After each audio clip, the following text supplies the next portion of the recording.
Hey everyone, FusedVR coming at ya. When I was at Bitcoin Miami, this thread around being sufficiently decentralized came up from time to time, and I think it's such a fascinating topic to digest and unpack, partly because I don't think there's really a right or wrong answer to it. Ultimately, I think it's going to be a topic that comes up again and again as the blockchain as a concept continually iterates and evolves. So I'm sure this conversation will happen multiple times, and I think it's just an important conversation to keep in mind. So I wanted to go ahead and unpack that a little bit in this video, and I'd love to continue that conversation down in the comments below or on Discord, because I think it's really such a fascinating topic. More people need to think about, especially when it comes to building dApps and games, generally speaking. Let me first start with what do I really mean here by decentralization? Because I think as a concept, everyone has an idea of it, but the more you unpack it, the more complicated it gets. So first and foremost, when we say decentralization in the context of the blockchain, it basically means we have a bunch of different people that are able to join the network and compete for earning the rewards and maintaining the validity and the state of that blockchain. And the idea is that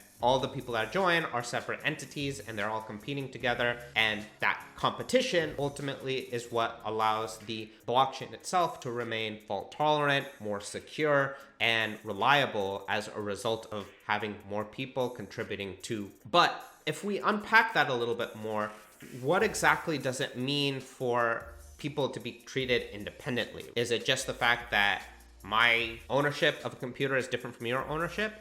Or are there other parts of everyone's stack that we should be taking a look at? Just for example, what happens if we're using the same hardware? What happens if we're using the same cloud provider? What happens if multiple people on the network are using the same software for hosting their blockchain node? And any parts of the stack, even network for example, are points of potential failure that if, let's say, a hypothetical hacker was able to take down any pieces of the stack, they would be able to take down everyone on the network that has that same stack. Let's say if it's in, people are using, say, for example, the same software clone that's running on, say, 50% of the network. Or like in the case of Ethereum, everyone's using AWS. And if I took AWS down, or it takes itself down, which sometimes happens in and of itself, then you're able to take down a large portion of the network, which increases the vulnerability of it. That is definitely another problem when it comes to whether or not you can really define a blockchain as being sufficiently decentralized. I say that because I think it comes up as part of the conversation, but to me personally,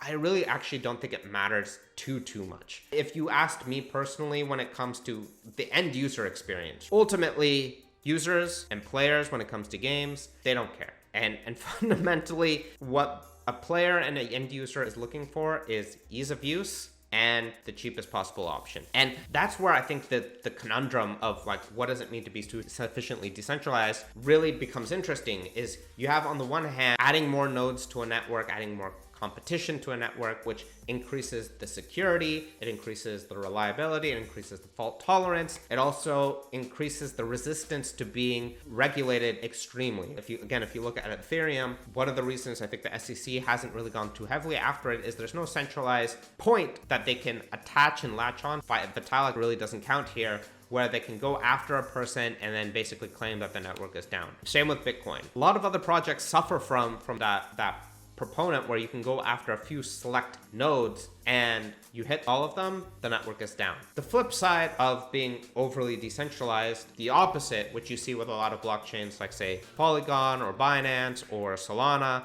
where it's a pretty small batch of validators that are actually there, but the return you get is that it is pretty fast to make transactions, it's pretty cheap to make transactions, and generally there's a lot easier use of the blockchain as a result. And so you have this kind of back and forth that goes, one from the security side, one from a pricing and economics cost side. And the interesting dynamic here is that players skew onto the pricing side. They don't really care how decentralized it is. And so naturally you're gonna have to find a balance on the spectrum when it comes to blockchains that you choose to build games on, blockchains that users will want to move towards. Yes, now EVM and Ethereum are the predominant players, but I think that's where there's a lot of resistance. And I think that's some of the reasons why people are so excited about the layer 2 movement. But again, that just goes to the point that how do you balance basically the decentralization needs versus the usability needs? And for me, what that basically means is that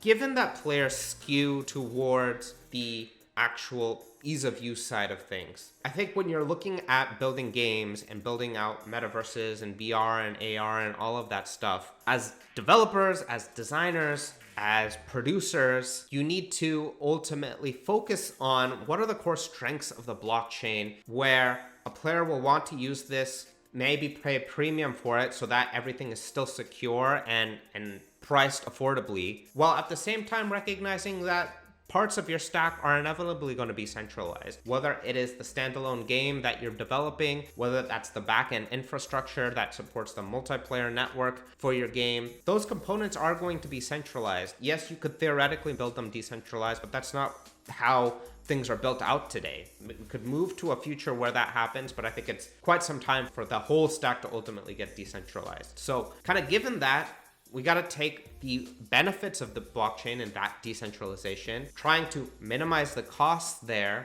while still maximizing fun and performance when it comes to blockchain gaming. And I think that balance is where you see a lot of people kind of have question marks and are still trying to figure out how to really design properly. Because I think fundamentally, we all think of the metaverse as this all like super exciting thing. The blockchain's constantly running. I can read from the blockchain really fast. I can write to the blockchain in an instance. And we got to recognize where these strengths are in each of these different solutions. And I think for me, the blockchain really has a lot of power when it comes to being able to read from a secure, decentralized storage, if you will. You have an identity where you could store a state of what someone owns in a decentralized fashion that can be basically stored as a cross-platform identity. And I think that concept is extremely powerful, whether that's an identity that holds a couple NFTs, whether that holds a couple virtual tokens, that identity can be moved across platforms and can also be transferred, and assets can be transferred without middlemen getting in the way. And playing to those strengths are, I think, ultimately what you need to do, given the fact that we're in this space of using basically centralized services with decentralized applications. And so when it comes to the answer for like, is something sufficiently decentralized? I think you also ultimately have to recognize that, okay, this is where we are today. Yes, ideally, we would all want to live in this magical, fully decentralized, fully cheap world. We just don't live in that today. And you need to give the players, if you're building games and apps, an experience that it's easy to use and affordable. And whether that means taking a loss of centralization and moving towards a platform like Binance or Polygon, which I see a lot of game developers do, that's not necessarily a bad thing while you still maintain a lot of the autonomy that comes from leveraging the blockchain and pairing that with your game, which is anyways somewhat of a centralized asset. So that's ultimately, I think, the thought I want you to leave you on, is that this is a very complicated stack with no right or wrong answer when it comes to what it really means to be sufficiently decentralized. It feels like the consensus right now is moving towards, hey, look, we're going to have these centralized components. That's okay as long as we use the strengths of the blockchain in a sufficiently decentralized manner, whether that's through Polygon or Binance or something that has a somewhat reasonable balance between security and affordability that is ideal to maintain some degree of ownership to the players when it comes to their identity and the assets they own. I think that's an evolving concept that's still hard to digest concept, I think, when you have this push and pull between centralization and decentralization. But I think that's an incredibly exciting topic to continue to explore and see how that evolves, both from the blockchain side, both from a game development side, and from a UI UX side when it comes to interacting with the blockchain. So I'm excited to see how it all progresses. I,